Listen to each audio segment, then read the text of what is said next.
Comprehensive nonsense. Comprehensive nonsense. Comprehensive nonsense. Comprehensive nonsense. So, maybe it's cheesy, but I think the best way to describe it is how one of my favourite podcasts about health, and I've listened to a lot of them over the past few years, and this one's by a really well-known GP, a doctor called Rangan Chattergee. The podcast is Feel Better, Live More. And his sort of saying is that lifestyle changes are always worth it because when you feel better, you live more. And through my own experience, I really stand by that. Maybe I'm just quite a sensitive person, but through paying more attention to my own health and implementing healthy lifestyle changes, I really notice how much it affects both my mental and physical health throughout the day. And I think it makes me both enjoy life more and a nicer person to be around. And as people go, I'm someone who puts a lot of effort, probably a lot more than average, into maintaining healthy lifestyle habits. These guys know me, but to give you listeners a bit of an overview, I'm talking morning meditation every day, trying to move or exercise daily, running, walking, yoga, weights, or digging at the minute while I'm on the farm. Food-wise, I regularly do intermittent fasting for the health benefits. I try to eat a whole foods, plant-based diet, actively avoiding anything processed, making sure I get 8 hours good sleep, being conscious of screen time and caffeine and alcohol consumption, and also looking after my mental health. So realizing when I'm stressed, taking time to myself, and just generally being aware of how I'm feeling and responding to my environment. And this taps into a key thing about health for me, which is that your health is an aspect of you and affects everything. It affects how you connect and relate to this world. As mental health is interdependent on physical health, you can't be unhealthy in one but healthy in the other. And also the same in your body. It's such a complex and integrated system that it's almost impossible to think about it in isolated components, as once you change something in one area, it's going to have a huge effect on other things. And this is a distinction between a more sort of Western medical viewpoint and those of other cultures such as Indian Ayurveda or Chinese medicine, which see the body and the mind much more holistically. My own viewpoint is much more aligned with these, as an example, literally seeing food as medicine rather than food as something which may affect your health a little bit, but if something goes wrong, the way to fix it is through prescribed drugs. And so I would always seek out a lifestyle change instead of this. So to start off this podcast, a good way to think about health is, let's call it the incentives of why it should be a priority. So how you feel in the short term versus how you feel in the long term. So in the short term, we're talking about mood, resistance to viruses, recovery from situations of external stress, say exercise. And how you feel in the long term is more like the likelihood of you developing diseases, which are unfortunately really common today, like cancer, diabetes, Alzheimer's, to name a few. And I feel like I've covered my own short-term incentives in cultivating the best version of myself to interact with the world day to day. But in terms of the long-term benefits of making healthy lifestyle choices, it's often a more abstract concept to grasp. Maybe people don't believe that it will make that much of a difference. And for most people, yeah, it does take a health scare at some point in their life to get the motivation to change their ways. You probably have grandparents who live on into their 80s or 90s and don't seem to have a perfectly healthy lifestyle, but, seem to be doing just fine. And to this, I would say, yes, of course, there is luck involved in the genes you have, which predispose you to different diseases. But lifestyle can mean that those genes don't get turned on until maybe much later in your life, or at all. We're talking getting cancer at 70 years old rather than 50, even if you're genetically predisposed towards cancer. There are studies that show your lifestyle can do this. And in our society, it's hard, as I would argue that typical lifestyles are very unhealthy. You can see this in the types of health problems which are increasing, such as gut issues, allergies, especially in kids, autoimmunity diseases, cancer, obesity, diabetes, and mental health issues, to name a few. Take COVID as an example. Your risk of getting it severely or dying is so determined by your existing health level, and if you're obese or not. And 2/3 of the UK's adult population is overweight or obese, and I find that incredibly scary. But to finish this little intro, let's come back to say people our age, we're all 22 or 21 in Rob's case, why should we care about our health now?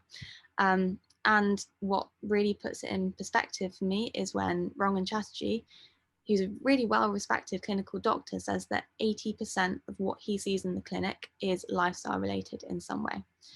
And if I'm honest, I don't want to end up as part of that 80%. I really value my health and want to live a long life, but crucially, a healthy life right to the end. Hopefully not being reliant on medication or crippled, cognitively impaired for the last few decades of it, which seems to be accepted as the norm. So that's why I pay a lot of attention to my health and lifestyle habits. And now I'm going to open it up to the floor. Just a quick initial thing. You mentioned the Ayurveda stuff, and one of our medic friends, big fan of the pod, Oscar, I went to Sri Lanka when he's had some, I don't want to talk too much about it without him here, but he's had some health problems over the past I guess, few years. And one of the ways he tried to solve it was there. And I think he has some pretty interesting views on Ayurvedic medicine. So I think he'd be worth getting on to hear about that in future. Sorry, what is Ayurveda? For some reason, Sri Lankan kind of, I guess, medical philosophy that doesn't tend to be accepted by Western medicine in the way that something like, I don't know, can't remember. I don't believe it. I can't believe I don't have this in my head. But you know, the Chinese acupuncture is, for example, accepted by Western medicine, despite not being, you know, Ayurvedic isn't. Is it specifically Sri Lankan? I know it is much. I don't know if it's specifically Sri Lankan, but I understand it to be sort of the baseline philosophy of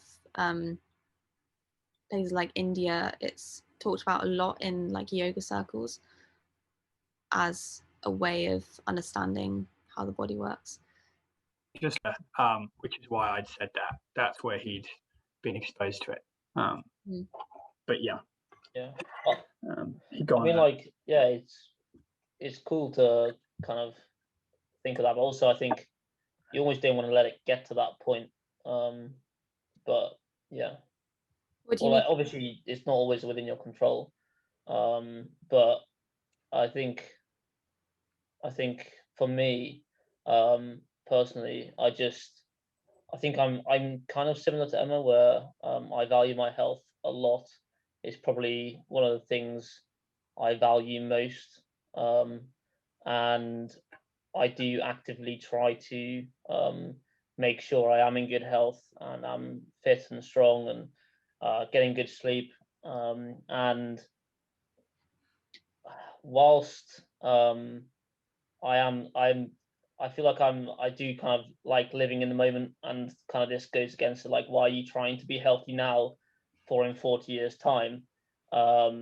You want to be living well, but I do think that in this case it will potentially increase how well how good I feel in the rest of my life, which I value highly, and I think will make me, as Emma said, I think you said the doctor's podcast you listened to said that it's very important to actively do that, so that you can have you can be more productive and through being more healthy. Yeah, I my only sort of, I guess, gripe, if you want to call it that, with this, or not, more like pointing out something that I think you potentially have missed out, is that I think provided you're not eating horribly sort of fatty foods, and you're generally keeping, you're able to do a bit of exercise each day, and you're kind of keeping yourself at a good weight, and I've started the Waking Up thing by Sam Harris, so I guess that I started yesterday, so we'll see how this goes. But I agree with his philosophies quite a lot. So, and from what I've heard so far, it looks like it's going to work better than the other meditation stuff I've tried. And I think having a bit of looking after your mental health and your physical health by having a balanced diet, doing a bit of exercise, maybe doing meditation if that seems to have, in my eyes, scientific or evidence that can improve your mental health or mental immune system or resilience, however you want to call it, are all great things. But provided you have those tick boxes, I'm not sure there's much more we know we can do that makes a massive difference, that would almost make it worthwhile in my eyes when you have a major risk of just being hit by a car or your plane falling out of the sky, and this can all happen before the bad health stuff that really will start to kick in your 80s if you're not obese and you don't smoke and you haven't had intense trauma. I just think there's an incredibly high chance of something completely uncontrollable hitting you before all the kind of extra effort that's put in has a chance to really make a difference. So I think there's a few things I'd say to that. One of them is, well, why sort of take the risk? I mean, yeah, of course, there's a risk that anything could happen to you tomorrow, but I don't see why that should mean, being the optimist here, I think I am going to make it to 80 without being hit by a car or whatever. And I'd like to, so I'd like to set myself up in the best way for that. But I think underlying that is an assumption that to have a healthy lifestyle and put in these healthy lifestyle habits is some kind of sacrifice or some kind of really hard thing to do, and something that a lot of people don't want to do because they want to carry on doing things that they like to eat, or they don't like to run, or whatever it is. They don't want to change their habits and change their ways.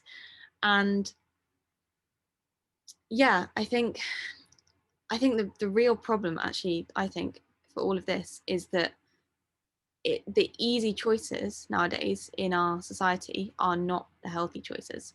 And even if you're doing what's a kind of average, but no, in fact, let's just take the average diet is probably, in fact, I don't know what the average diet is, but given the fact that you walk into a supermarket nowadays and I don't know what percentage, but a hell of a lot of the foods in there are processed and contain loads of sugar and contain loads of added fat, and all of this stuff is hidden, and it's the stuff that people are eating every day. And maybe you're eating your vegetables and whatever with it, but it's going to have an impact.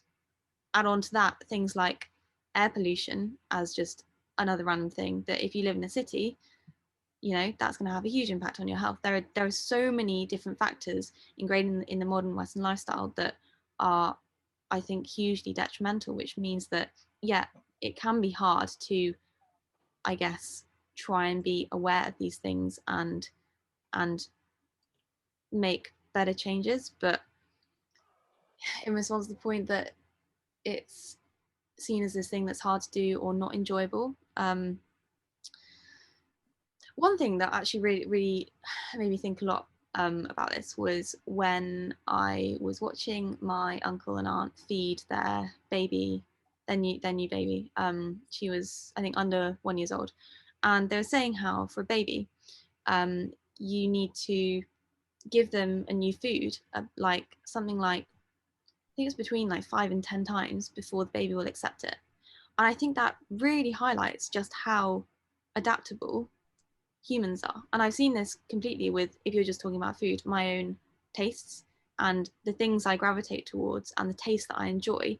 And it is completely possible to change that and change your habits and change what you enjoy. And I would argue get even more satisfaction out of the food that you eat if you're paying more attention to it and you are also doing things like kind of taking responsibility for your own health and in that way. I mean, I think I agree with everything you said, with regards to, you get more out of it. It's like anything, you get more out of it the more you put in, right? The only thing is, I think to say there's no sacrifice might be true for you, but I think that makes you one of the getting it, but having it occupy a large portion of my kind of waking hours or thought time is a sacrifice compared to the other things that I could be thinking about. Now, obviously, that's up to everyone to kind of evaluate, and I'm not here to say that it's definitely not a good use of my time when I, definitely do spend hours of my time conspiring with, Hassan and Mikey on, how to best delete the Gauls from Gaul for the umpteenth time with a different set of armies. So it's not like I'm spending all my time thinking about immensely important stuff, but it is a sacrifice. And to a certain degree, I think I get more pleasure out of it thinking about how to, remove them for the umpteenth time. So I think to say that it isn't a sacrifice is perhaps wrong, but I do concede that, it's a sacrifice that seems fairly evident to be worth making. Also, I would say that as well that it's almost a sacrifice. Well, this sacrifice you're talking about shouldn't especially have to have made. But I think what Emma was saying about how so many of our foods nowadays are so high in sugar and preservatives and processed foods, which is the main part of the problem. Because I remember this study that this Australian guy did at one point. I remember watching, it was a documentary, I think potentially on Netflix, I don't know. But anyway, he went, so he had a different lifestyle before, and he decided to test going I think it was 6 months, maybe a year, on the supposedly guideline Australian diet, which was like how much sugar he should guided recommended daily amounts of sugar and stuff. I'm just going to actually wait. I'm just going to look up where guideline daily amounts is before I start spreading this information, but keep talking. I do believe that I think Australian guidelines are actually worse than some of Europe potentially, but still, he basically did this and he kept his exercise and stuff the same to try and keep it as fair as possible. And basically, he found himself suddenly gaining massive amounts of weight.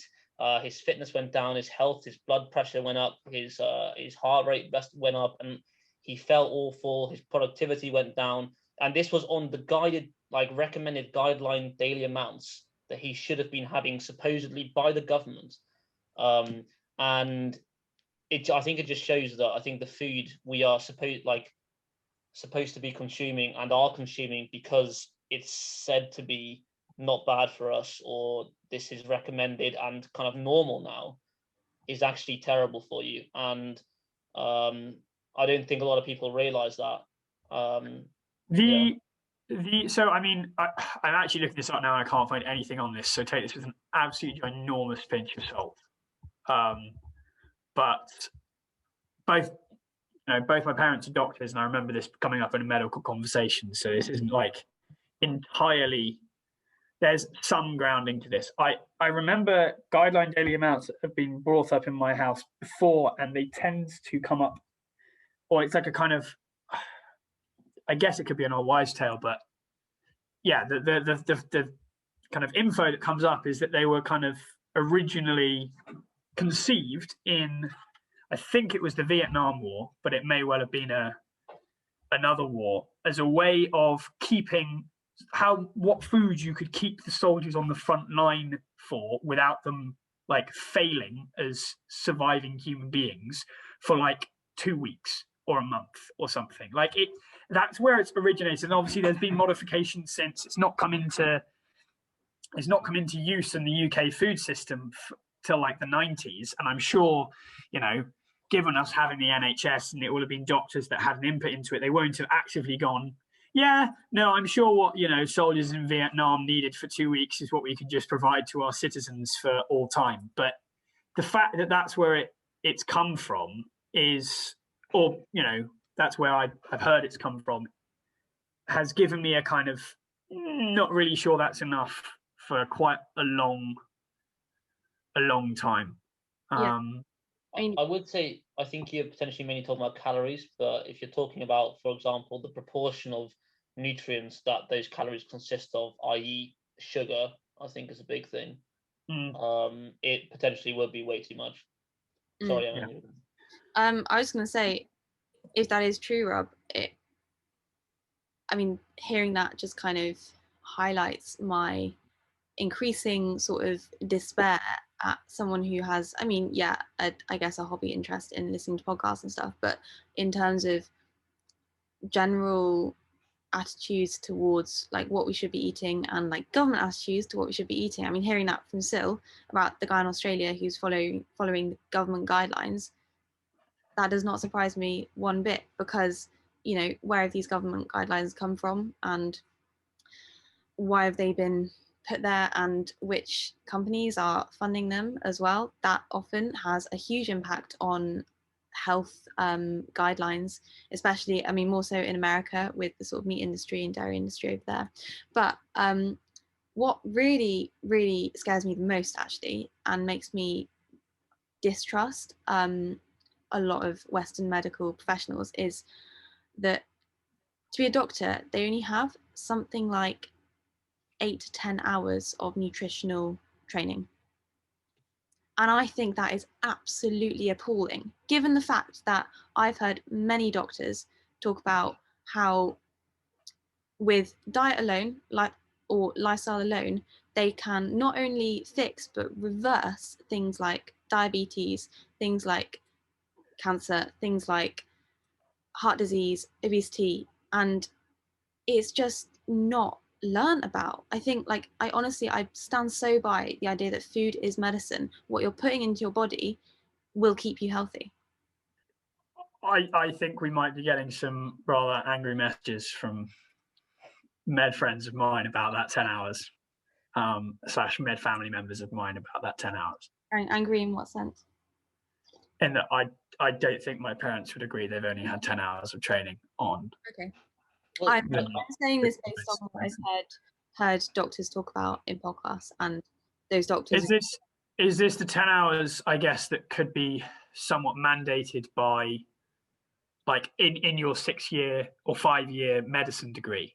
But then if you were to go into a profession that wasn't surgery, you'd then obviously get more training if you were going in to be a GP, because you'd be someone who'd be having an impact on advising, or a physician, you'd be able to give advice on lifestyle choices. Whereas if all you're doing is chopping open someone's leg every day to fix their knees, because that's the that's the function within the hospital you fill, you're not the person who's giving them advice on whether they should, what they should eat. So it would surprise me if, once doctors begin to specialize, the specialisms that it's worth them knowing about food didn't learn more about food.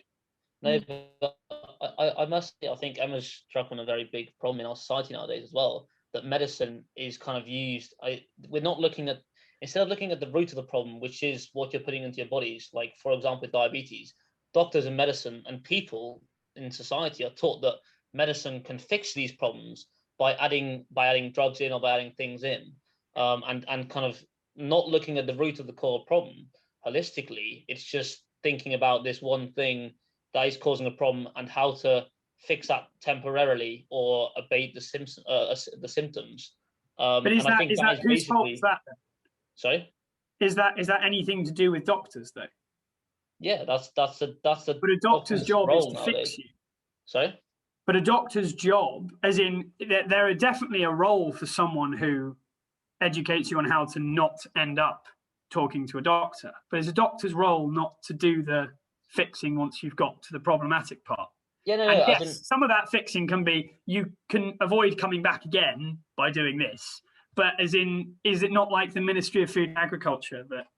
But I think the problem is that I'm saying that is probably the doctor's job. However, it's the fact that I think it's seen in society as, oh, it doesn't matter what I put in my body, or it doesn't matter because there are then these miracle drugs or things out there which can fix it, and it's not, because that's there, and because it's almost seen as this thing that you can do afterwards.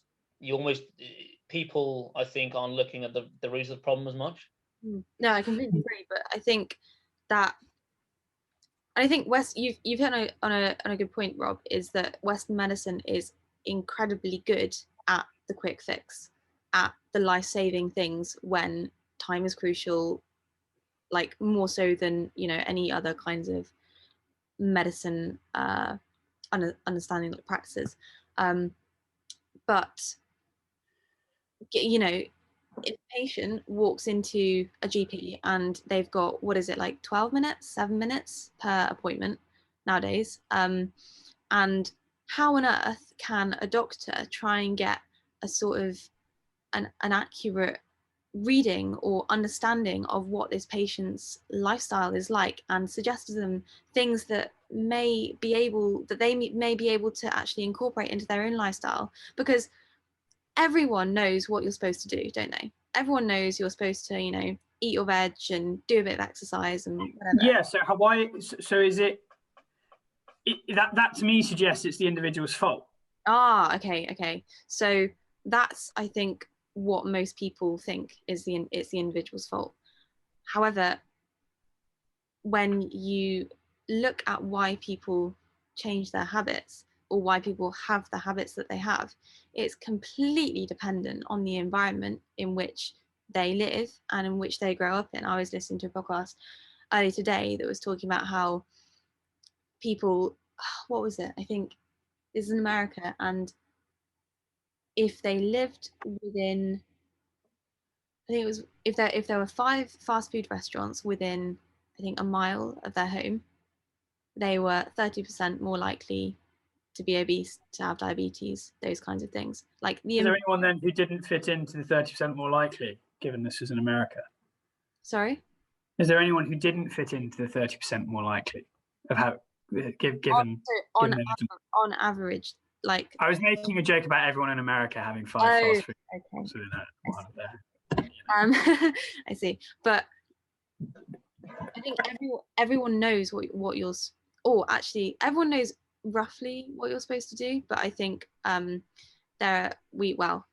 would potentially have sort of issues with like guidelines on that kind of thing anyway. But in terms of lifestyle changes, in terms of like a long-term fix to things, people are so individual and so different, and something like one person may absolutely hate running, but maybe they love walking. And if a doctor says do more exercise, they think, oh, well, that just means running. I don't like running. I can't do it. I'm not going to do it. And it's like, for a long-term fix, people have to be able to believe that they can change their habits in a healthy way and do them in a way that they enjoy it, because that's the only way that it's gonna stay. But more often than not, and I'm saying this from what I've heard a lot of doctors talk about in podcasts, GP doctors, how for a lot of their colleagues, and what happens in the GP surgery today is, say someone goes in and they've got like pre-diabetic or that kind of thing, and the doctor will kind of say, okay, we can put you on these meds, and they'll regulate things, and then as they're walking out the door, they'll say, oh, and maybe, you know, exercise a bit more, change your diet. It's like it's the little thing at the end that, like, oh, you could do this to improve your chance in future, but it's not like these things can literally be reversed without the need for meds if you pay attention to the lifestyle. I think it might be worth, just because we're doing a quick overview of the topics and listening to what you said, we almost certainly will be getting a GP on, and one who's probably been doing it for, how long has my dad been a GP now? Your dad on? 30 years. I think he definitely have some responses to some of the things you've said. Yes. But I guess we've highlighted there are lots of issues we feel with the kind of system of health. And I agree. I think there's loads more stuff, like kind of taxes on sugar and on caffeine, and the way we regulate certain substances, and awareness that loads of things we could implement, and those are things we don't have within our society. But that I guess is one aspect of this discussion. The other aspect is what we personally do in our own health, which perhaps we could explore a bit more, just because I'm aware we don't have all the time in the world today, we wanted to keep it quick and kind of highlight the main topics. So we've kind of got, we've got problems with Western medicine, problems with how we regulate Western medicine, and then you have your own health. And I guess we have personal health opinions. One person, actually, Zoe, what do you have anything to chime in with? I mean, I'm listening. I think health is such like a horrible topic because it is so diverse in the problems and the benefits. Like it is individual, but also there are so many like legislation changes that could be made to make it better. And I think fundamentally that people are so set on their day-to-day needs and habits that it is just for me I think it does lie within the government to be like, these are the small things you can add to your day, for them to just make it more routine for things to change. I sort of think it would be good if the government did, but ultimately responsibility for someone's health kind of does have to lie with the person themselves. And I think the government any government would be irresponsible not to make people aware and not to kind of implement good guidelines. But at the same time, you can't sit there and go, oh, I'm obese and I'm smoking and I've got lung cancer and I'm dying at 50. Why didn't the government save my life? I don't think people sit there and say that, but I think people sit there and say, how on earth have I let it get to this? How has this happened? Yeah. And feel helpless. Yeah. And how can anyone blame them looking at the environment that we live in? I find myself playing the devil's advocate a bit here. Yeah. I fully do empathize with anyone who ends up in that position. I'm not. Yeah. I also think health is so individual as well, because one person may tolerate gluten really well and one person may not. And obviously you have type 2 diabetes, which is not kind of type 1 diabetes. What am I about? Type 1 diabetes, which is not lifestyle induced. And I think there is a lot to be said that having a government be like, right, these are the guidelines for everyone is, I don't know, I don't think it fixes the problem completely. I think it would be good in a certain extent if they did that more and got people to focus more on their own health. But I know personally as well, I mainly just do what makes me feel good, and that might be different and is different, I think, from what Emma does, because that's what makes her feel good. But I'm a different person. A, I'm a man. B, I'm different weight, height, and like I have a different lifestyle which I lead, and I think it's so personal as well that I think it's important that people just look at their own health and realize themselves kind of what is important to them. Yeah, I also think it's very easy to get hung up on stuff because once you start getting interested in health, all of the different sort of stuff out there about health will come thrown at you at once. And you might get hung up on the fact that, okay, I should go and buy my veg from, the market and make sure that it's kind of locally and organically sourced. And you might spend 6 months hung up on that before you realize that actually, you could have been getting a proper good night's sleep and not eating all the processed meats and all the processed cheeses, and actually doing some exercise each day and not spending your entire job looking at a screen. And all those things are miles worse than the difference between like the veg in, Sainsbury's and the extra hyper organic veg that costs 3 times as much in the market, which if you've got all the other stuff already, should go for. But watch your sleeping patterns first, and that meditate, and there are loads of other things you can sort out first. And it's very unclear what is, I guess, the most important things to kind of tick off the list. And you get people who you'll see are, you know, hyper worried about gym and all this sort of food antics, and then will scroll on their phone for 2 hours on Instagram and right before they go to bed with a load of blue light, and you know, get stressed about all their other friends who are gymming, and get kind of, you know, social anxiety about the fact that they've got, you know, X more body fat than their two best mates, and they'll end up with mental health problems that may stem from that, and all that, watching your weight and your physical sort of capabilities will have been not counterproductive, but perhaps less effectively spent than it could have been if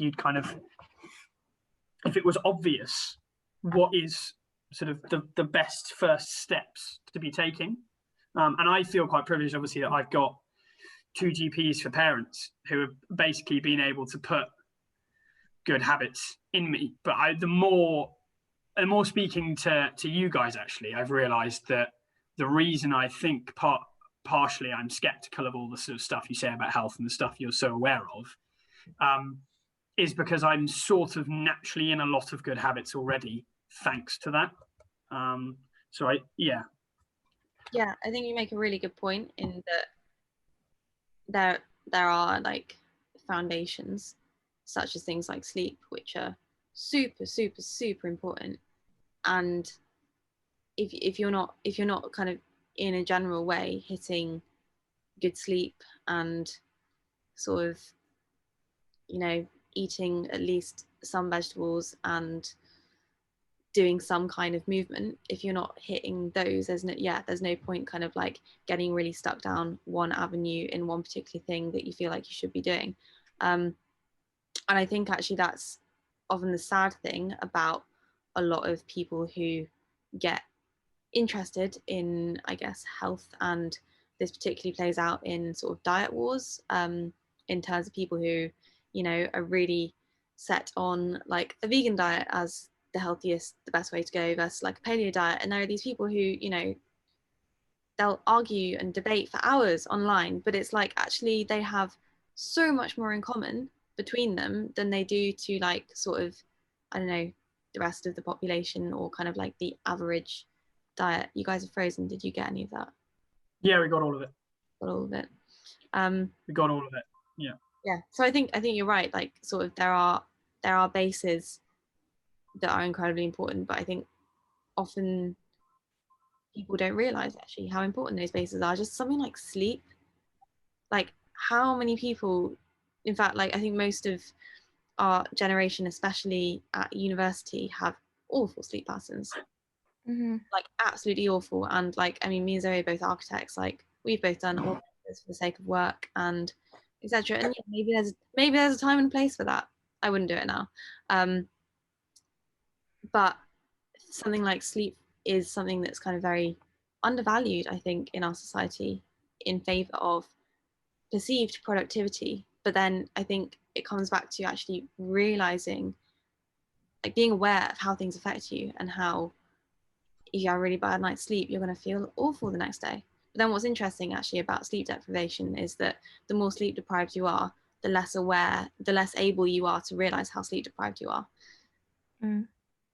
It does bring up an interesting question I would want to ask as well, that obviously this sleep thing, I've been saying how health is very individual, and even with sleep, I believe there's a very small percentage of the population. I'm not sure how much it is. I have a feeling it's 2%, but I might be wrong. It's not. Might be less than that. Emma? Yeah, but so anyway, 2% can like cope fully and are fine cognitively on less than like I think like 4 hours sleep a night or something ridiculous. My granddad fits into that easily. Sorry? It's Interesting. Ridiculous. Yeah. Okay, he hasn't had that his whole life. He's used to sleep. Just my granddad used to sleep like loads, used to sleep normally, and in the last, as he's gone into retirement and had more time to sleep, his natural sleeping pattern has just slowly decreased to the point where he's now. Yeah, I think it's an element of age and kind of working less. But I mean, you see no deference in his ability to think, he's still as sharp as anyone, especially for his age. And it is mad, the fact that he can do it with such little sleep. But so this is what I was going to say. The fact that it can be so different for people. Do we think that there are some things that are actually universal when it comes to health? Yeah, not getting hit by cars. Well, yeah, but things under your own control. I mean, the baseline things like eating veg, the sleep, the exercise, the baseline criteria is always going to be the same, but in the quantity is gonna change. I think as well, even though this conversation thus far has sat very much on the negatives of what health is to most people, that it is changing. I think in some areas, like there are companies who appreciate that sleep is important and have flexible work schedules. And education health, I think, is growing. Like it is small, but it is getting better. So I think moving forward in this series, that we should also think about what is changing, not just the negative of what people are stuck in. I also think, I mean, perhaps not right now, given we're in the middle of a pandemic, but excluding that, I think global health can rightly be said to be in a better place overall, I would say, than it's ever been, especially if you take into child mortality into account. So this is I'm really not sure about this, because child mortality does skew this could get into a whole nother thing about immunity and how that develops, and would you say that civilization grants you less immunity than hunter-gatherer? Yes. So then how come when European settlers came over to South America and came across a bunch of hunter-gatherer societies, it was the hunter-gatherer societies that died of all the diseases, and not the European settlers dying of... I'm sure there was a good explanation for this, by the way, and not the European settlers, I can see Sil waving his hand, who died of all of the South American diseases. This is really interesting, because I did biology and exuberant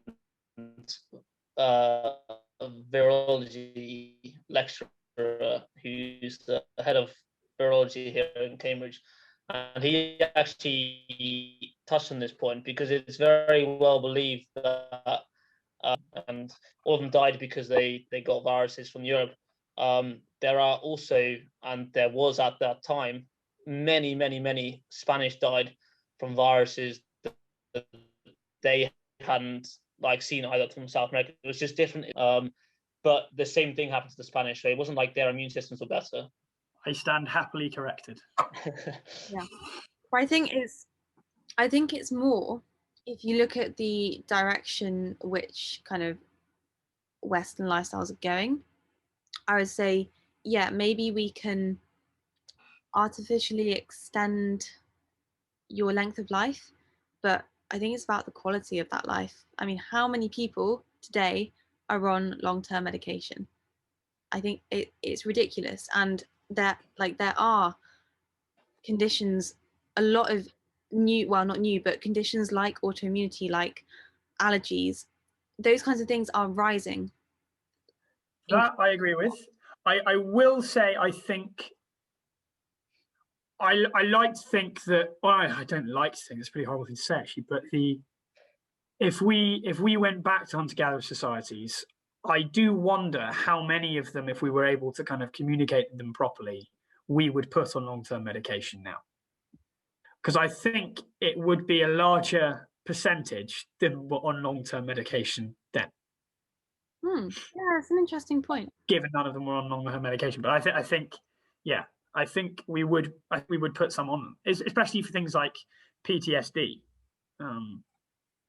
It's an interesting hypothesis, one that I think obviously I don't think we can know, and I don't know any evidence, I haven't looked at any evidence, but I would instinctively from what I've read, disagree and say that that wouldn't be the case. But yeah, that's just my opinion. Actually, I think this highlights a real cultural difference in that I think they wouldn't necessarily maybe want to be on long-term medication. From what I understand of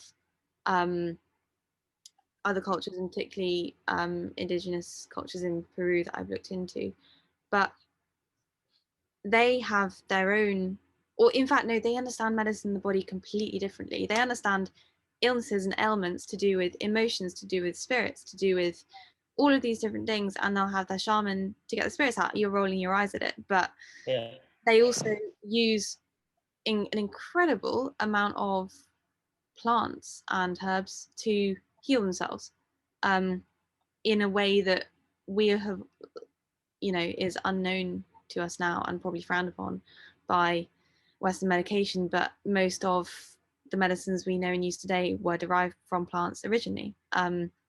Animals, if given the opportunity in the wild, will self-medicate because they are so in tune that they know the plants that they need to eat to help themselves. And we have completely lost that connection to what we consume. Could I Do you think also that's add something? in tune, or do you think that's social learning? But Nice. I would say the only examples I know of where animals do that are ones where they've witnessed other animals do it and been successful, been taught to do it by their parents. Or if in extremely rare cases, because this is inevitably how this stuff comes about, they've accidentally done it and it's worked. But I think you don't ever see that because it's much more likely it's been handed down generation. That's the only hypothesis. You don't think it's cool? I think it's innate that an animal just goes, oh, I've got I naturally see that, and I've never seen that plant before, but on, and it does it. Or they'll have seen another individual of their species, or even perhaps a similar species, have a similar disease in the past, nibble on it, and cope and be fine. I just don't believe that that's. As a behavioural biologist, I don't believe that's the case. Interesting, because I've heard from multiple sources people talk about animals eating the plants they know will help them, and not in terms of, obviously they don't. Oh, I don't know, but they probably don't think, oh, I've got this problem, I need to find this plant. But it's more of a sense in what they're guided to and what they naturally go and eat. It'll be a sense from either personal experience, or sorry, not personal because they're not persons, but individual experience or handed down experience. As in experience that as in taught by parents or watched another individual do it. But they also are just as likely to try loads of other plants and things. I think it's much more likely that these animals over the course of their lives are either taught or witness something else. Could I also add a point to Emma's argument previously, before we go on to animal behaviour, that might roll his eyes at less, is something that going back to like medication of like if we now had tribes, hunter-gatherers, but for example, you say that they wouldn't take it, Emma, and I think that is potentially true, and I think that's potentially part of the problem, because for example, eyesight and wearing glasses actually makes your eyes go backwards and get even worse because you're not sorry Zoe. yeah, sorry. But as in there's a because basically you're allowing you're having this artificial thing which allows your eyes to relax and get used to being that bad, and I think in hunter-gatherers this wouldn't happen because they couldn't make glasses and therefore they wouldn't have these problems. Yet I'd still almost certainly, if I had eye problems, rather have glasses and accept that my eyes are going to get worse. The point is, I don't think you could almost self-medicate, as in like because you wouldn't be wearing glasses. There would be the It's not going to. You don't self-medicate back to having 20/20 vision, though. Why not? Still, because that's just not how good the exercises book. I think it can do. There was a book that because my sister has very bad eyes. Gave her a book on like training your eyes to get better vision, and because the eyes work through muscles, and like these muscles can be trained. And I think that it could potentially be possible to get back to 20/20 vision or close to that. But even in this example, I think it just highlights how in our society we're like, okay, my eyes are hurting or I can't focus. Let's give you glasses and you'll be fine. It's not like, why are my eyes hurting? Why am I, 22 and a lot of us are starting to wear glasses now? It's because But in the case of glasses, what is actually wrong with wearing them? No, well, as in the specific case of glasses, what's wrong with wearing them? That's the thing. It's like if I had bad eyesight, I would much rather just put some glasses on and have that. It's easier. It's easier. That's the thing, right? And not need to spend there painfully trying to fix my eyesight back when fundamentally it's not going to change my life at all. It's the easier option, but I think what Emma says is exactly right. I think that's the attitude. I would like if my eyes started going now. And yeah, okay, maybe it's slightly different. I don't know enough about sort of when you're born with an eyesight defect. I don't know enough about that. But talking about if my eyes start going now, or the idea of like eyes getting worse over age, I would be like, okay, what is it that I'm doing in my life which means that my eyes are aging at a really ridiculously awful rate? It's because I'm sat down all day looking at a screen. Let's change that about my lifestyle, because I don't want to get to 70 and have really awful eyesight. I would rather be able to still see things clearly and not have to remember my glasses everywhere and break my glasses and do all these things. I agree with you, Cancer. When it comes to eyesight, my dad's had glasses for ages and doesn't seem to affect him badly. So, well, of course, people get used to a new normal. Yeah, and yeah, I think also I'd look pretty hot with glasses on. So, wait to be seen. I mean, speaking as someone who wears glasses. Yeah. Sorry, Zoe. I would rather have them than not have them. I guess sort of for what I need to do daily, it's better for me to wear glasses and have high definition for my day-to-day than try and fix it over however many years it's going to take to fix it. I know genetically that my eyesight is going to get bad pretty quickly. I don't know. My dad was I think he was minus like 14. Wow. When he was 11. Right. It's a Cavendish gene, apparently. I just want to add something to this genetics debate, because I think it potentially explains a lot of the reasoning behind, or a lot of the cause behind us having all these kind of autoimmune and,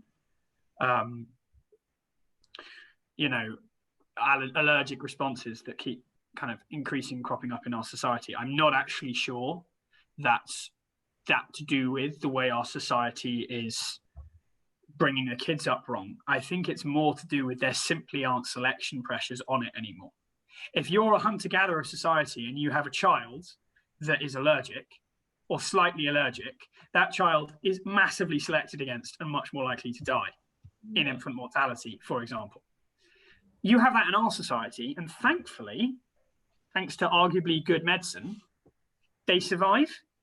And they're able to pass those genes on, and those genes can continue to mutate and grow more and more, and we can get more and more autoimmune response and more allergic response in our population, thanks to the fact that that no longer gets you killed due to the natural environment that's selecting on you. So I think that could almost be a result of good medicine rather than a result of kind of poor medicine.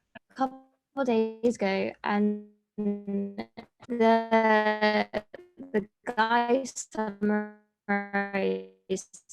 his thoughts on health with what do you think of they're slightly different to prescription, but what do you think of blue light in general? Yeah, I know Emma has very strong feelings about blue Sorry, light. can you re-say that? It kind of cut out for me. So I was listening to a podcast. It was the first in the recent series on the Doctor's Kitchen about supplements. And I can't remember the name of the speaker, but he summarized his 4 points on health with exercise, veg, sleep, and buy some blue light glasses. I mean, as we're talking about glasses, my opinion on them is that they shouldn't have come into existence anyway, but because of the day-to-day that it is, it's important to get them. But I was wondering what you guys thought. Well, I'd say like blue light is another sort of symptom of our society that's not good for us, and we're realizing that it's not good for us. And personally, I would say I want to just try and limit it as much as I can in my life, and I would go straight to the lifestyle as far as to the job, to my occupation, to how I'm living my life. Like, it influences, and it's not just the blue light which affects that, it's everything to do with the sort of sat down at a desk staring at a screen. So I mean, I don't have blue light glasses. I don't know. Yeah, I'm not like it plays into the whole kind of aspect of like health and lifestyle, which for me is But also, I mean, like the largest source we have in our lives for anyone of blue light is still the sun, isn't it? Like that produces enormous amounts of blue light. Yeah, but and I know that the wavelengths don't come in later on in the day, but you do get an enormous amount of blue light in the morning and early afternoon still. But that's the point, right? As in, like, you normally get those blue light, that massive blue light within a certain time, but now that's extended to midnight because you're watching films all night. But it's not even that, it's that no one spends any time outside. Like, how many people spend, in fact, like most, like, I can't remember the stats exactly, but I think people don't spend on average more than an hour a day outside. And we evolved spending all of our time outside and being in line with these circadian rhythms, and now we're just completely fucking them up. And it's no wonder there's consequences. Yeah, it's interesting, Rob. As an evolutionary biologist, do you think we could kind of evolve to thrive in this lifestyle? I think, as an evolutionary biologist, that looking at evolution and trying to apply it to humanity is dumb. Really? Yeah. I think the reason humanity is basically such an enigma for evolution is evolution relies upon natural selection, and humans aren't selected on by nature. We select nature for us. So we fundamentally haven't evolved. Do you not think that's circular though? As in, like, us selecting a certain nature, that certain nature we've selected is definitely having an effect on us. Like, having an effect on us, but it doesn't have a selective. You still get to reproductive age. Mark versus I think there's you can gain certain traits that you can pass on. I said that as a broad statement, and I do, in a very, very broad sense, stand by it. But I agree that, like, there are certain circadian rhythms are a good one to look at, actually, because they go back to primates that have circadian rhythms. It's pretty much all mammals that have circadian rhythms. So you can look at that and say, all right, there's very good evidence that human beings are highly developed to have circadian rhythms. I think if you look at, like, what we're evolved to eat, I think that's dumb, because we've clearly evolved to eat diets in both kind of the Inuit North kind of Arctic Circle and in the desert, and those diets are going to be very different, and they're going to have very different sources of protein and fat, and they're going to have very different mobile life kind of spent time spent being mobile, and you're going to have potentially different circadian rhythms as well.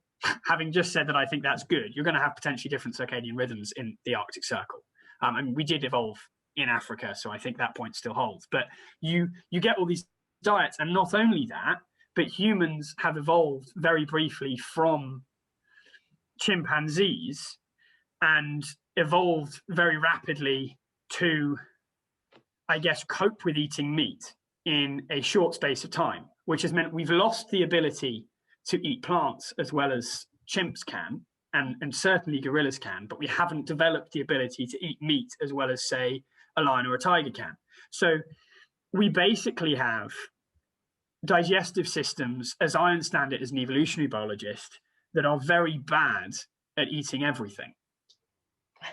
So I would like to say, to your point about it's stupid to look back to what we've evolved to eat, because we have not evolved to eat half of the crap that's in the supermarket, which is full of additives and full of preservatives and full of emulsifiers and full of all these random things that we have no idea what they are. We've not evolved. I agree with that. Like if you're going into different like dietary tribes, yeah, I think there is definitely a lot of leeway there. But when you come to what most people think, okay, how do I say lose weight? Oh, it's just all about calories. Or how do I be healthy? It's all about calories. And it's like it's not at all. It's so much more than that. I think you should also be wary to suggest. I mean, there's a high likelihood you're right here, but there's a small likelihood, and it's one that you have to bear in mind, that eating sharks evolved when they sort of span out of being chimpanzees on a rapidly changing cycle towards high intelligence. Just because we're evolved to eat certain foods doesn't mean a new food that was not available to us naturally, again, naturally in quotation marks, couldn't be, potentially beneficial. There is a possibility that a new additive or new compound could actually be highly, beneficial to us. And this is a total kind of theoretical thing. I'm thinking through all the compounds that we have managed to get, sort of the famous ones, refined sugars and saturated fats and stuff, and I'm thinking they're all pretty conclusively horrendous. But that doesn't necessarily mean that new ones are bad and the old ones are good. Yeah, potentially, but I'd say given the evidence today of what thus far we've got in an incredibly short space of time, given our evolution, I'd say it's pretty conclusive. So then why do you eat meat? Sorry, why don't you eat meat, given that our evolved, I guess, hunter-gatherer lifestyle was almost so successful because of the hunting part?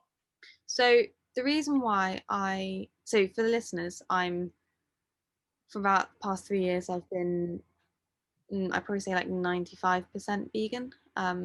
When you say vegan, just to clarify, because we're probably going to have another one with, I guess, a girl who might consider herself a true vegan. Are you vegan or plant-based?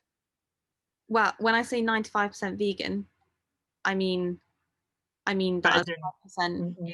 Would you buy products not for consumption but for other things that have had animals used in their production? Plant-based is probably a much better description, because if you're fully vegan, you are incredibly careful about where animal products come into, like everything you consume. And the reason why, and actually my thoughts on this have kind of evolved a lot over the last few years. I mean, we're gonna do a whole podcast series about proper veganism versus not, and all the different factors associated with that. But the meat side of it, the reason why now, I don't think meat in itself is necessarily unhealthy, but I think the most important point is the quality of that meat. And I would say that most of the meat on the market today that you get in the supermarkets, even that you get in the nice butchers, I don't think is very healthy for you or for the planet. because those animals are not living in their dare I say it, natural ways. They're not able, they're stuck. I mean, obviously, I think everyone here and probably most people nowadays would agree that factory farming is bad. But I would go to as far to say as the cows that are stuck in the field next door to you, stuck in that one field for their entire life. Or the fact they're cows at all. What do you mean? As in, cows aren't natural, are they? Yeah. Okay. Cows as the okay. So a lot of the more bred breeds of animal today, rather than more kind of heritage breeds, which are much more better suited to sort of surviving out in the wild, I guess.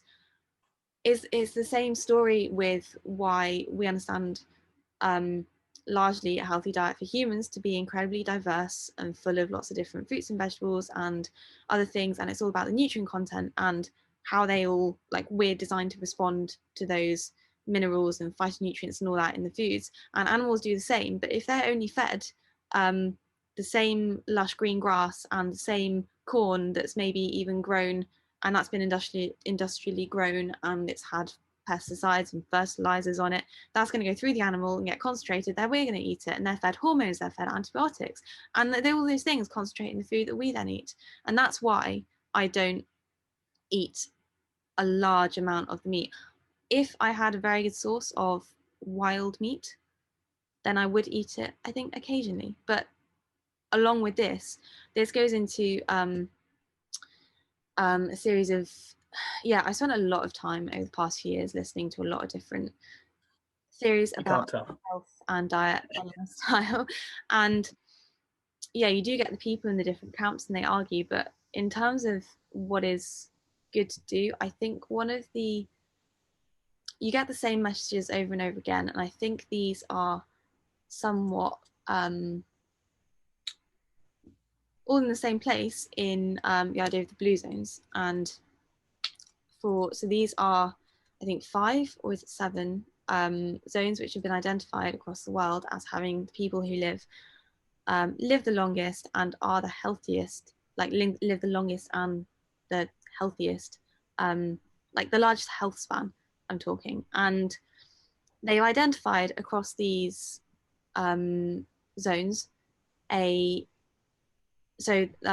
give you, I've got a little list of them here. So it's places like there's a place in California, there's a place in Costa Rica, there's Sardinia off Italy, a place in Greece, a place in Japan. And they've identified a lot of similar aspects of their day-to-day lifestyle, which they think contribute to the fact that they're living the longest and the healthiest. And okay, so you do get a lot of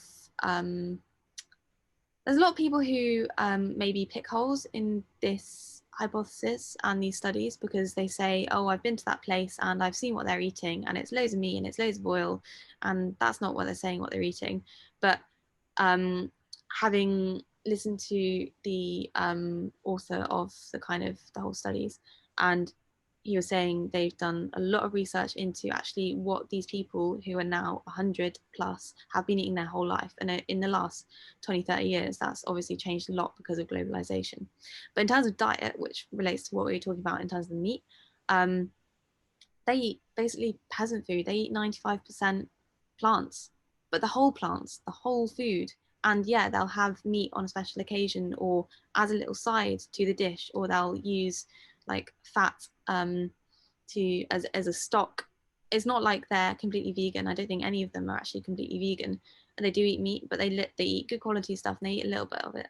And most of it is the veg, the stuff that we know is good.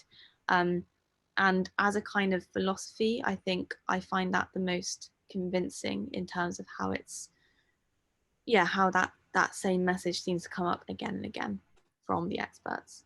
Talked to me a lot about these blue zones, and I was quite convinced about them, or I had been reasonably convinced about them at times. However, this is going to sound strange, but then we listened to the Zac Efron thing on Netflix, which obviously is a great source of information. But he went to Sardinia, and he kind of like interviewed the the person there responsible for the study. And I think I remember telling you at the time, it turns out that all these people there who were over 100 are all related pretty much the same few people. And I definitely think that calls into question the validity of their lifestyle and this study. And also, I would also just like to add as well that I think the lifestyle potentially does lend itself to it as well. I think genetic factors, I think, may have the slightly bigger difference here. But also, I would say that I'm not sure they've lived a healthy lifestyle, and like they're obviously quite. The man was like still walking, and he was like 100 and stuff. But I must say he was walking extremely slowly and very crookedly. And also, I think it's not potentially the lifestyle or the lifestyle I would potentially be most attractive to live. Sorry, I'm talking a lot, but I'm not making any. Can I jump in about the blue zone quickly, Sil? No, wait, let him. Wait, my final point. Yeah. I was going to say that I would potentially prefer to live only to 80, but in a slightly different way than live to 100 the way they live. Yeah, I would just jump in and say I know that the blue zone, I haven't read up loads on this, but I did read one interesting paper because you mentioned this before, and yeah, there was the Okinawa blue zone is actually the 26th longest lived area out of 47 areas. They're called like districts, or I guess we call them provinces or states or whatever. It's the 26th out of 47 of like longer on the blue zone list, is because they didn't have the birth records from before World War II, and people just said over 100. So, so first of all, I'd like to say, Sil, have you actually, because we watched that as like a full-on episode together, but have you actually either looked into blue zones or listened to any podcasts or anything like that about them, or just? So I've read a few articles on them because my mum was big into them as well. Right, interesting. Because yeah, we watched that episode together, and I don't think it gave really the best representation of, in comparison to hearing the guy who has spent the last however many years of his life. I mean, they spent like 2 years even just going around the blue zones. No, going around the world. No, he spent ages going around the world because he was a National Geographic guy before he actually noticed that there were some regions which had people who were living longer. And they did lots of studies to either, I mean, they had to double check birth certificates. He was saying, you know, if there's a place and they either people were lying about their age or everything, this was all been checked. Also, places that have a high proportion of older lived people because all the young people have gone away, rather than people that generally live longer. This is all been checked. I would be inclined to trust this guy, given what I've heard him speak about and how it's been received by people on podcasts and doctors in that community. But I think it's also the fact that the things that he identifies as aspects of life, like the diet, like sleep, like lots of low intensity exercise, and like kind of a low technology diet, because, you know, the women in their cooking, they wouldn't use the electric, I don't know, hand grinder. They'd be grinding their flour by hand. They'd be moving all around, like climbing up, climbing down, like all the kind of things that we've kind of, you know, technology has taken out our life, the sort of small movements. Also things like fasting and outlook on life, like stress-free and a sense of purpose, was a hugely important one. And also relationships, and all of these factors, not only in the blue zone, they just come up again and again and again with experts about health. And I think in terms of kind of universal ideas which do apply to everyone, I do quite strongly believe in them. On the topic of, basically, would you say a fair criticism of this is that they live longer by spending a much greater proportion of their life cooking and sourcing food. And therefore, if you cut out all the time they spent cooking and sourcing food, would they have spent the rest, just have as much time the rest of their life sourcing food? I understand that's a very basic criticism. Just saying no. I mean, yeah, you could potentially look at it like that. But I think it speaks to. And also, cooking and sourcing food can be quite fun. So I think the community aspect of it is fair enough as well. I think, especially for like later in life, when you have a community, you're not stressed, is extremely good for mental health and disorders which kill people in our society a lot when they get older, like Parkinson's, things like this, potentially can be prevented by having a good mental capacity and health and having the community spirit. However, one thing you touched on, which I think is my main qualm with it, is the low intensity exercise thing. And I think that is a very good point. I think this is something you've touched upon. And I think it's potentially good for living to over 100. However, as someone who quite likes high intensity exercise and feels good because of it, and I think for hopefully like a good 40, 50 years from now, enjoy to do that for 80 years rather than live to 100 potentially. So by this being a better health, I think it's more that living to over 100, this might be good. I also think with regards to the relationships thing, there was a super interesting Harvard study on, I think it was Harvard, it's been done for like 80 years now, where they basically send a survey to a very large group of American men that agreed to sign up about 80 years ago, 90 years ago or something silly. And their, in fact, it might be longer than that, and their descendants as well, their male descendants. I don't know why they focused on men. And they basically looked into well-being. And there's a good TED talk on this. I'll see if I can get you guys the link, and we can put it in the link to the YouTube video. Like how their well-being was, how old they were, and like what that correlated with in their life. It was like a big survey about all like the job, earnings, happiness, relationship status of their children, mental health, like hours spent working, hours spent outside. It was lots of questions, and it basically found that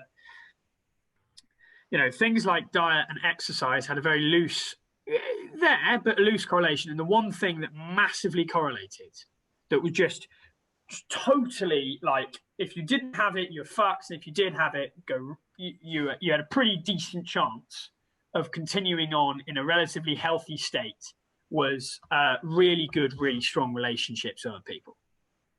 And if you have, basically, if you lose your wife and you're old and your kids have left home, you can be as healthy as you like.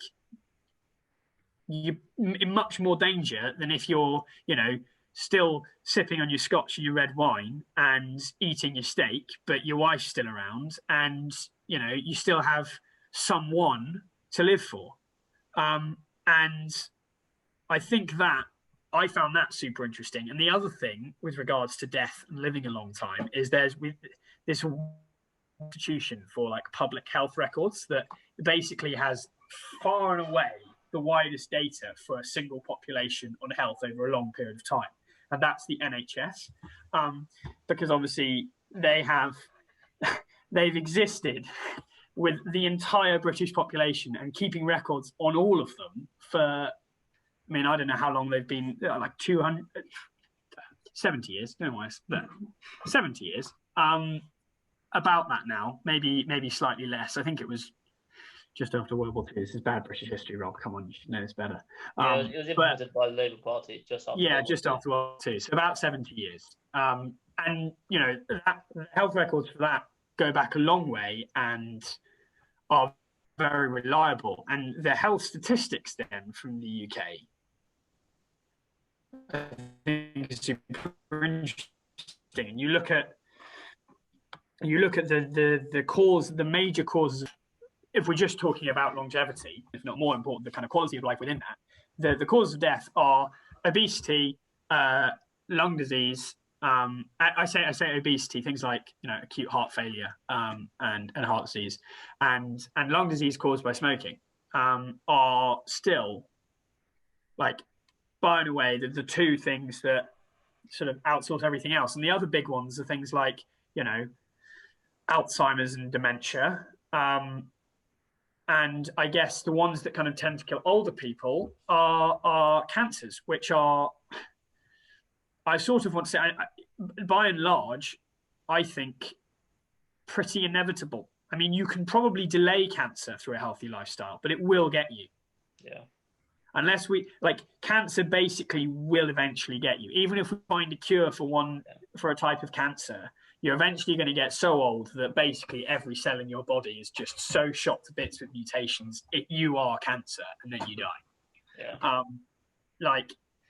So that one, if anything, you have a sign of a good health system when everyone's dying of kind of cancer at old age. But yeah, what that says to me is that if you don't smoke and you don't have heart and you're not obese and you don't get incredibly unlucky through life and get hit by a car, fall out of a plane, and get killed by a raving kind of loony on the street, or murdered by your wife, depending on how irritable you are, then you actually stand a pretty good chance of living to a decent old age, because life expectancy in the UK is what, like 75? I think it's 78 for men and 82 for women, but yeah. And so you're going to be considerably further. Your odds are considerably better than that if you're already just not smoking and not obese. So no, I think that should be like roughly average 80. I think most, I don't know. Yeah, no, I see what you mean. Yeah, if you can pull yourself out of the categories that are killing people the most, then you should be better than the average life expectancy. And I'm not saying you should judge your health by average life expectancy. You should always try and judge it to an objective standard. I had a interesting conversation with a friend the other day about kind of different countries, foreign policies, and relativism for me seems rather dumb. Comparing it to population average where your life expectancy is 30, then you're not in a good place. So yeah, but if you want to live to 90, then weirdly, just being on the healthy side of the UK system is likely to get you there. But which is a comforting thought in a way. It is a comforting thought. But I think I still question I guess what they call the health span, which is the length of your life that you're healthy for. And not even just that, but looking at like my parents now, and they're in their 50s getting aches and pains in places that they shouldn't, and delaying those kinds of things, which I think lifestyle has an incredible ability to do, especially if we start now. And however, I do think your point about relationships and how important they are, just in terms of, I think in the whole conversation about health, we get hung up on the things like diet and things like exercise, when actually it is a holistic thing. It's everything, and it can affect your mind state, which can affect the health of your body. And I think it's when maybe not looking at it in the right way if we're getting hung up on those things to the detriment of things like relationships. And to be clear, by relationships, I don't mean specifically. Sorry, Zoe, for busting in. That's okay, go for it. Relationship, I don't specifically mean kind of husband, wife, boyfriend, girlfriend. I mean, that probably is the relationship that has the largest impact when you're 80 and you're an empty nester, and half your friends have either kicked the bucket or are living far away, and you potentially don't have the capacity to travel loads. But certainly while you're young, it's just having good relationships with family and also friends, and I guess significant others as well, but basically having a network of people that you can speak to and do speak to and can care about on a regular basis. So anyway, What would you say to those who just think looking at hunter-gatherers and blue zones is just the latest trend in diet myths of how to live your life? Observation. Wait, looking at hunter-gatherers and doing what, sorry? Looking at hunter-gatherers and blue zones is just another diet myth that just is the next one in the line, following calories, following sugar, following carb diet. The next. In every myth, there's a bit of truth. That's very nice. Beautifully put. Thank you. But no, it's a good point. People do get hung up on these things. I've been there myself. And yeah, I think with anything, it's about trying to, well, it comes back to trying to work out what's true or not, doesn't it? And that's a whole other podcast in itself. But yeah, but then I do think there are certain messages which are said again and again when it comes to the topic of health. And yeah, if I'm honest, a large part of my own interest in it is observing people as they age and observing people around me and family members and thinking, I'm honest, I don't want to get like that when I'm X years old. I want to stay young and fit and healthy. The biologist in me just wants to be like, haha, isn't that, regenerative medicine? Wow, that's a whole other thing, isn't it? Myself new organs when that's age, and I'll still be young. Yeah. Oh my god, a guy. Oh, it's frozen. No, go. Anyway, he had just recently filmed a documentary about someone in Liverpool who had signed up, and he basically volunteers to take dead bodies home to his basement, where he drains them of blood and replaces that blood with some chemical fluid. Or if bodies aren't like strong enough, he'll like cut out their brains and put them in his freezer and then keep them sort of cool, so then when time comes they can get sent off to Russia. And when Armageddon happens, just the brain, because that's all you need to go into a computer apparently. How crazy is that? And then when we all die, they all sort of live off the human race in computers or come back to life when their blood transfusion sort of happens in reverse. And they're all incomplete half consciences because they don't have the upper spinal cord as well. Well, and as Amir and Mikey and stuff said, that like consciousness doesn't actually reside in the brain anyway. Mikey, I think would actually say it probably does. Oh yeah, Mikey's maybe the one person. I think he agreed with it. Well, yeah, I think you probably can draw a line, but that's a very different conversation. I think you can probably draw a line at the motor neurons and the sensory neurons with regards to where consciousness lies. Yeah, I think this relates back to a thought I had earlier in the conversation when Rob was saying about sort of how medicine nowadays allows people to effectively not be naturally selected, and it does bring into thought. It's like, well, kind of, what's the point of medicine in terms of its role in life? And I don't know where I stand on that. Yeah, well, I guess I as a kind of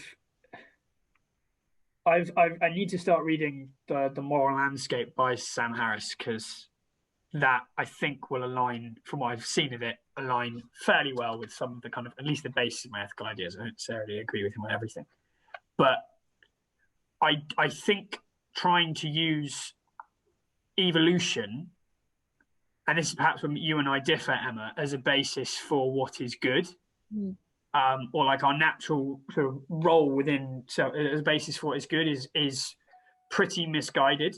And so I think us not being under natural selection as highly emotional, conscious human beings is probably a good thing, because otherwise you're, weeding out something that might have equal, if not better.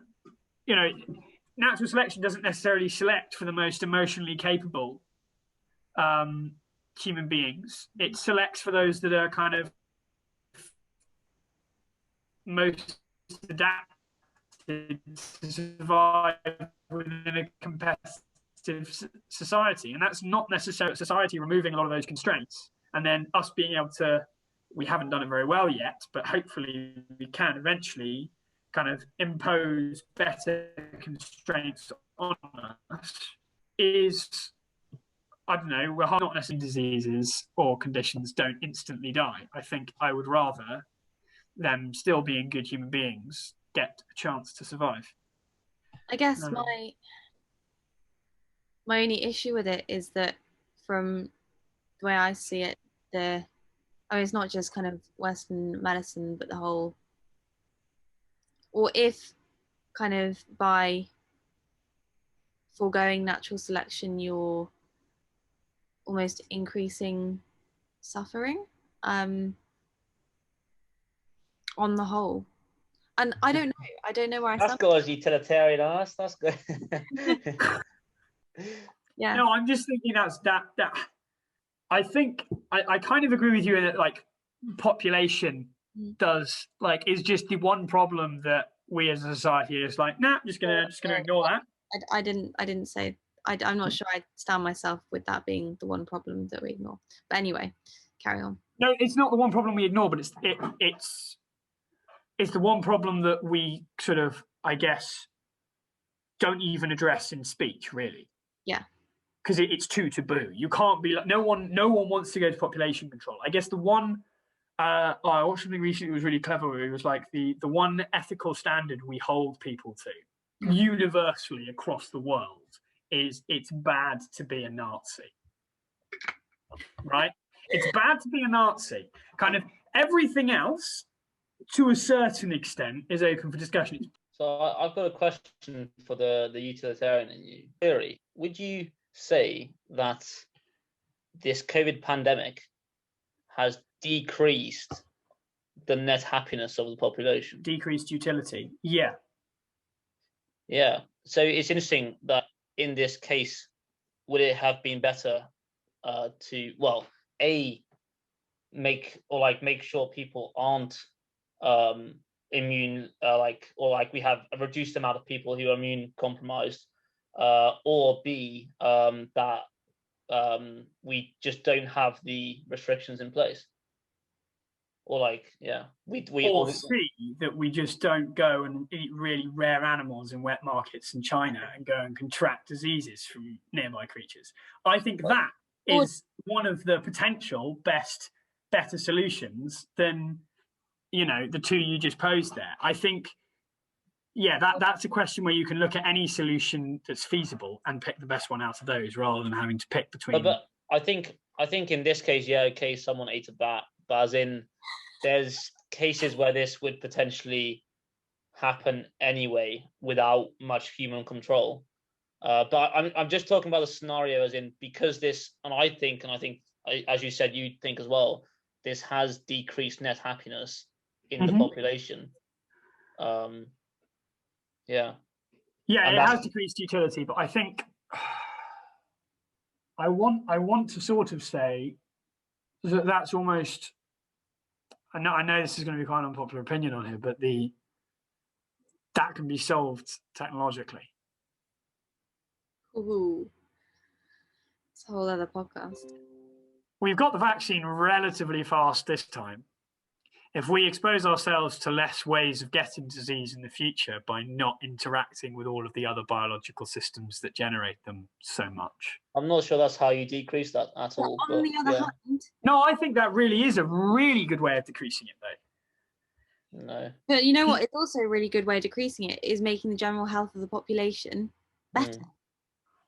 No, I agree. I agree with that. But if we were healthy as a population, it would not be an issue. Oh, I'm not sure you can say that, though, because of the genetic stuff with that I think is a particular a rising thing when it comes to autoimmune stuff and allergies. I agree you can get people to be less obese, and I think that's a wonderful way of tackling this. I agree you can get people to be, have less respiratory diseases through, having cleaner air, not having people. But things like autoimmune diseases, which are frequently genetic or have lots of genetic underlying, I'm not saying they're all genetic still, but frequently. Why are you shaking your heads to that? You're saying they're never genetic? No, I'm not saying they're never genetic, but your term of frequent I would query. Yeah. But also, I don't think autoimmune diseases are the worst or the problem with this. Taking this example of the COVID pandemic, I think the obesity and stuff is much worse. Yeah, and there are definitely ways of solving it, but there's ways of solving that aren't natural selection, that I think are much more humane than natural selection. Yeah, I know. I think imposing artificial selection on a population is a very difficult problem, but one that needs to be tackled.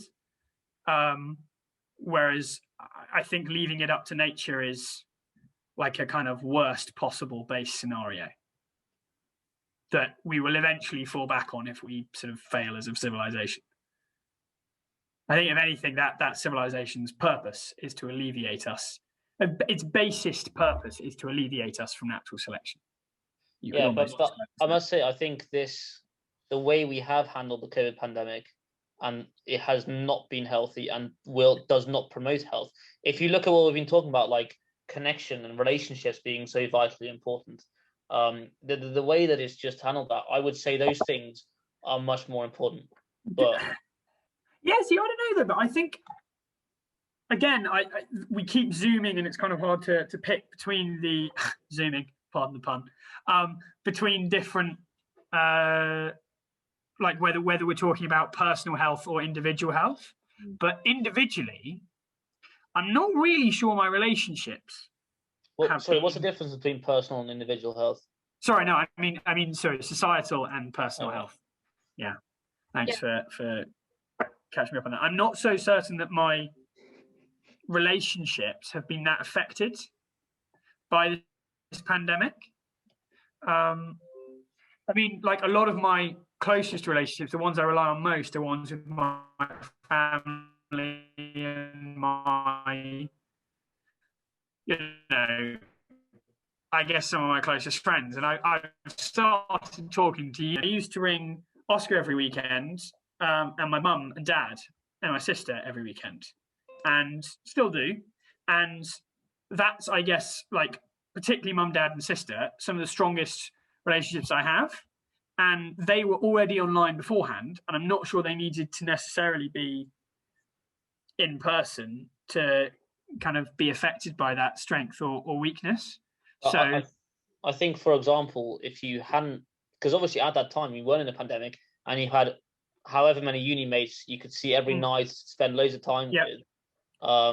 Whereas, I think that made a massive difference. That you I suppose I have had other people, even though they're not necessarily particularly close friends. So the ones at the lab, some of them I would say, I guess, more close friends now, but they've become close friends. But certainly my housemates I'm not that close with. I don't know them that well, to speak to and see. But I think it's just an interesting experiment to see how. Sorry, Emma. I was going to say, in terms of you saying you don't think it's affected your connection that much, I think that you're a complete anomaly. I think on the whole, it's affected people's connections and social lives hugely. Like my grandma, we were just talking about earlier in the conversation about how loneliness can really affect old people. My grandma, for 6 months, literally did not leave the house.